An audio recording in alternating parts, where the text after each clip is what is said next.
नमस्कार बच्चों। इस वीडियो लेक्चर में हम लोग डिस्कस करेंगे क्लास 9th के मल्टीपल चॉइस क्वेश्चंस। और जो 20 मल्टीपल चॉइस क्वेश्चंस होंगे वो बहुत इंपॉर्टेंट चैप्टर है जिसका नाम है is matter around us pure. Chemistry का सिर्फ यही एक चैप्टर है जो कि टर्म 1 एग्जामिनेशन में आ रहा है, तो उसी के हम लोग 20 MCQs को लेके आए हैं। तो चलिए फर्स्ट क्वेश्चन देखते हैं। इसमें कहा गया which of the following is a pure substance. आपको बताना है इनमें से प्योर सब्सटेंस कौन सा है। ए ऑप्शन दिया गया है एयर, बी ऑप्शन दिया गया है water, c option is steel and d option is brass. तो इसमें जो प्योर सब्सटेंस है वो क्या है, water is the pure substance. तो इसमें ऑप्शन नंबर बी करेक्ट हो जाएगा। Next question is question number 2। इसमें कहा गया the amount of solute present per unit और per unit mass of solution और सॉल्वेंट इज नोन एज। देखिए जो मास ऑफ सॉल्यूट प्रेजेंट होता है, आपको पता होगा किसी भी सॉल्यूशन में दो कॉन्स्टिट्यूएंट्स होते हैं, एक होता है सॉल्यूट और दूसरा होता है सॉल्वेंट। सॉल्यूट जो होता है वो स्मॉल अमाउंट में प्रेजेंट होता है, सॉल्वेंट जो होता है वो ज़्यादा अमाउंट में प्रेजेंट होता है। और जब दोनों को ऐड कर दिया जाए, मास ऑफ सॉल्यूट और मास ऑफ सॉल्वेंट को जब ऐड किया जाता है तो क्या बनता है, तो बनता है सॉल्यूशन, मास ऑफ सॉल्यूशन। यहाँ पे कहा गया है amount of solute present per unit और per unit mass of solution और सॉल्वेंट इज नोन एज। तो इसको क्या कहते हैं, तो this is called concentration of solution. ठीक है, फॉर्मूला क्या हो जाएगा, फॉर्मूला बहुत सिंपल हो जाएगा, mass of solute upon mass of solution या वॉल्यूम ऑफ सॉल्यूशन इनटू 100। ठीक है, तो ये एस मतलब सॉल्यूट है और ये एस मतलब सॉल्यूशन या सॉल्वेंट है। Next question is question number 3। Question number 3 में देखिए कहा गया which of the following statement are true for pure substance. अब आपको बताना है प्योर सब्सटेंस के केस में कौन सा स्टेटमेंट यहाँ पर सही है।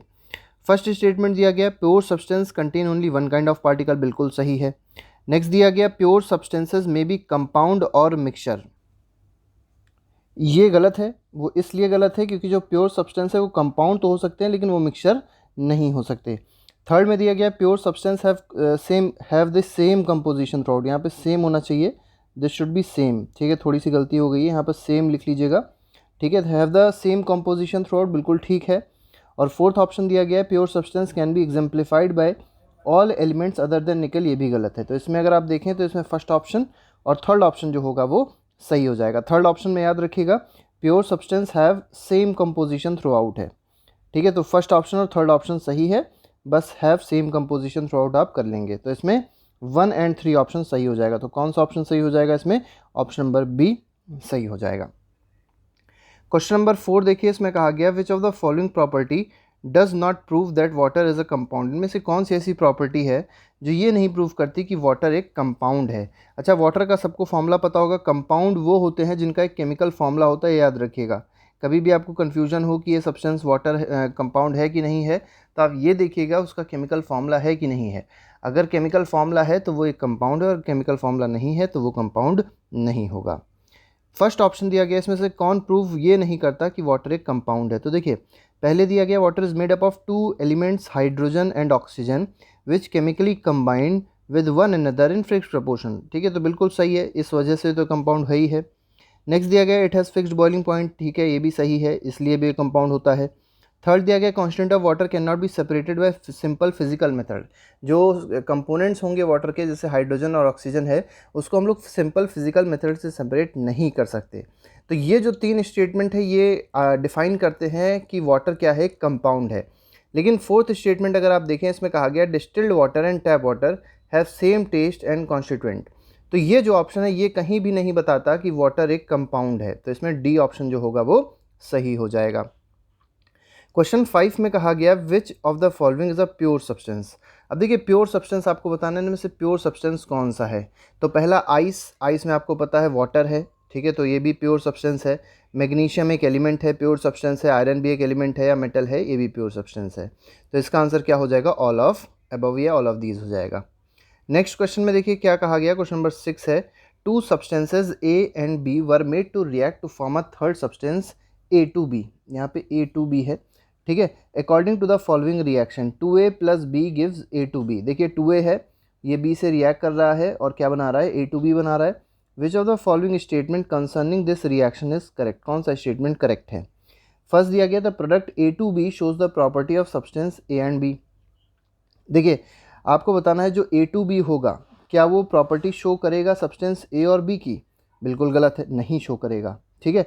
सेकंड दिया गया the product will always have a fixed composition, ये बिल्कुल सही है। जो प्रोडक्ट होगा इसका कॉम्पोजिशन हमेशा क्या रहेगा, फिक्स्ड रहेगा। थर्ड दिया गया product of form can be classified as a compound. Next में देखिए दिया गया थर्ड में the products of form can not be classified as a compound. तो देखिए जो A2B है तो ये एक कंपाउंड है, तो यहाँ पे लिखा गया कैन नॉट, तो ये वाला ऑप्शन भी गलत है, तो इसमें A भी गलत है, C भी गलत है। फोर्थ देखिए इसमें कहा गया था products of form is an element, क्या प्रोडक्ट एलिमेंट है, तो ये भी गलत है। तो इसमें कौन सा ऑप्शन सही है, तो सही ऑप्शन हो जाएगा option number 2, that is product will always have a fixed composition. Question number 7 में कहा गया which of the following element is not a metalloid. अब आपको बताना है इनमें से कौन मेटेलॉइड नहीं है। तो मेटेलॉइड वो होते हैं जिनके पास मेटल की और नॉन मेटल की दोनों की प्रॉपर्टीज़ होती है। तो बोरॉन एक मेटलॉइड है, सिलिकॉन भी मेटलॉइड है, इसको बहुत ज़्यादा यूज़ किया जाता है इलेक्ट्रॉनिक इंडस्ट्रीज़ में।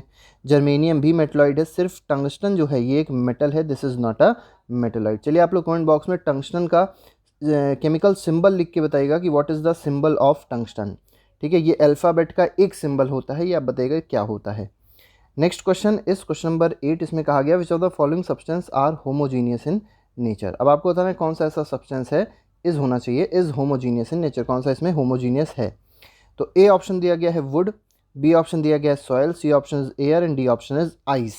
तो देखिए वुड हेट्रोजीनियस है, सॉयल भी हेट्रोजीनियस है, एयर जो है होमोजीनियस है और आइस जो है ये भी होमोजीनियस है। होमोजीनियस क्यों है, क्योंकि एयर और आइस में कोई भी बाउंड्री ऑफ सेपरेशन आपको कभी भी नहीं दिखेगा, सेम कॉम्पोजिशन थ्रू आउट होंगे, इसीलिए इसको किस में कंसीडर किया जाएगा, होमोजीनियस मिक्सचर में कंसीडर किया जाएगा। ठीक है, तो डी एट्थ का जो आंसर हो जाएगा that will be option number c and d. तो c and d are correct. Next is question number 9 देख लेते हैं which of the following is a compound. तो अभी हमने आपको बताया था कंपाउंड को पता करने का सबसे अच्छा तरीका ये होता है कि आप ये देखिए कि कौन सा ऐसा सब्सटेंस है जिसका केमिकल फॉर्मूला है, जिसका केमिकल फॉर्मूला होगा वो कंपाउंड होगा। स्टील का फॉर्मूला नहीं होता, ब्रास का भी फॉर्मूला नहीं होता है, दोनों दोनों एलॉय हैं, ठीक है, मिक्सचर हैं। डायमंड का भी फॉर्मूला नहीं होता, ठीक है। यहाँ पे जो सही आंसर है वो क्या है, हाइड्रोजन परऑक्साइड है। हाइड्रोजन परऑक्साइड का फॉर्मूला होता है H2O2, ठीक है, दिस इज हाइड्रोजन परऑक्साइड। तो दिस इज अ कंपाउंड, बिल्कुल सही बात है। क्वेश्चन नंबर 9 का आंसर हो जाएगा ऑप्शन नंबर डी।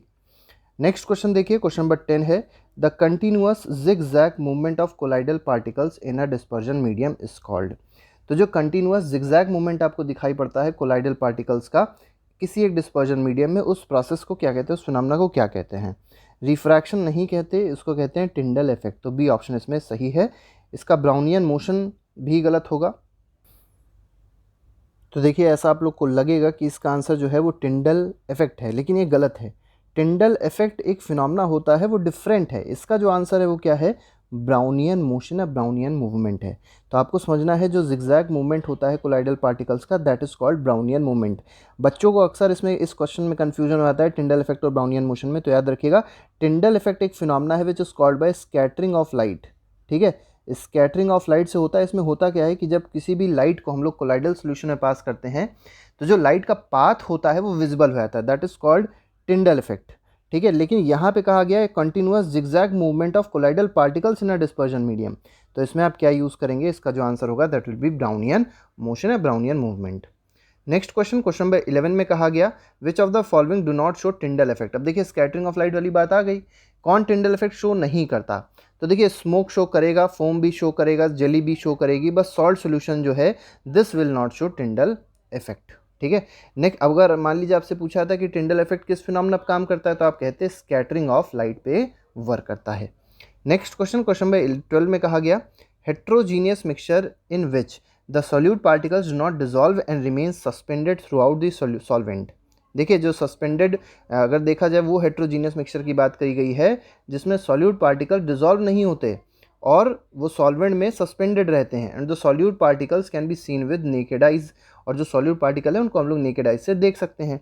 तो उनको क्या कहा जाता है, तो first option is colloidal solution, b option is super saturated solution, third option sublimation और फोर्थ ऑप्शन इज सस्पेंशन। तो इसका जो सस्पेंशन है that will be the correct answer. तो 12th का आंसर है option number d. Next question, question number 13 पे आते हैं। 13 देखते हैं क्या है। 13 में कहा गया इन टिंक्चर ऑफ आयोडीन। तो टिंक्चर ऑफ आयोडीन में बताना है कि सॉल्यूट क्या होता है और सॉल्वेंट क्या होता है।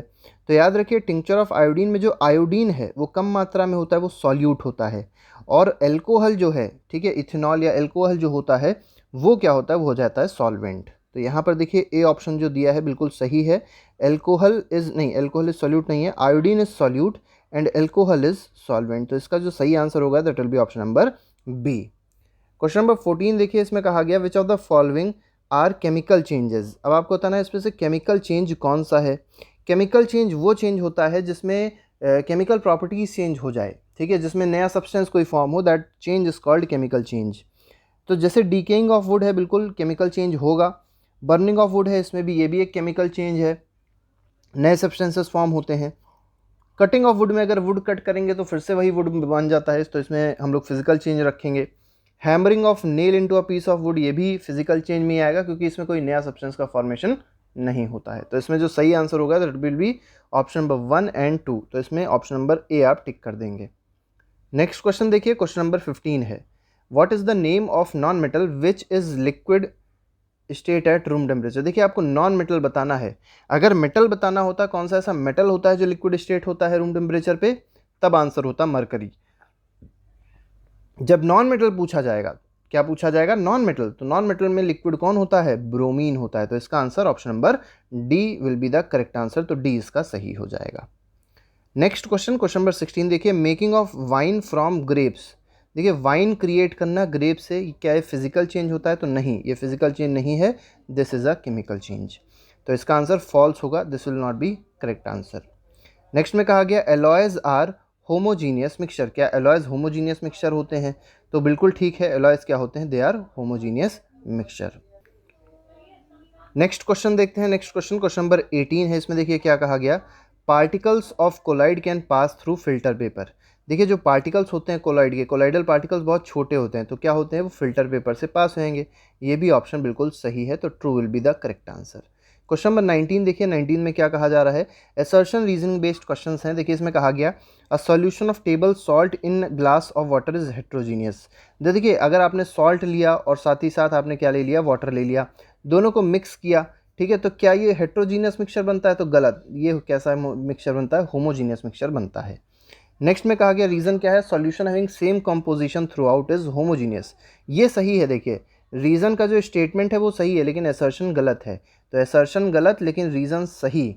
जब ऐसा कोई आपको स्टेटमेंट मिले, ऐसा कोई क्वेश्चन मिले, तो आप ऑप्शन नंबर डी पे टिक लगाएंगे। डी अगर आप पढ़ेंगे, डी ऑप्शन यही कहता है कि असर्शन गलत है लेकिन रीज़न क्या है, सही है।